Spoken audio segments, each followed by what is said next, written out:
মিয়া মানে হৈছে ডকাইত, মিয়া মানে হৈছে চোৰ, মিয়া মানে হৈছে ৰেপিষ্ট, বলাৎকাৰী, ড্ৰাগছ বেপাৰী।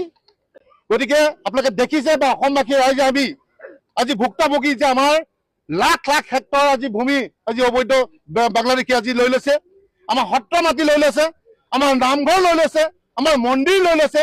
গতিকে আমি এটা কথা ক'ব বিচাৰিছোঁ প্ৰধানমন্ত্ৰীজীক আৰু আমাৰ মুখ্যমন্ত্ৰীক যে আপুনি থমকি নৰ'ব, আপোনাৰ লগত আমি আছো।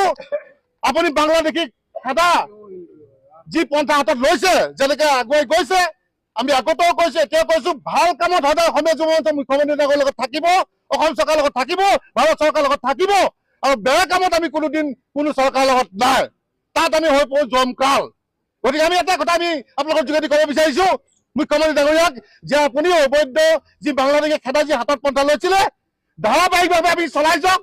কাৰণ আজি মুখ্যমন্ত্ৰী ডাঙৰীয়াই ভৱিষ্যতৰ কথা চিন্তা কৰি, অসমৰ জনগণৰ কথা চিন্তা কৰি যিভাগে আজি তেখেতে আগুৱাই গৈছে, আমি এটাই কথা ক'ব বিচাৰিছো যে মুখ্যমন্ত্ৰী ডাঙৰীয়া, উই আৰ উইথ ইউ, আৰু আমি আপোনাৰ লগত আছো।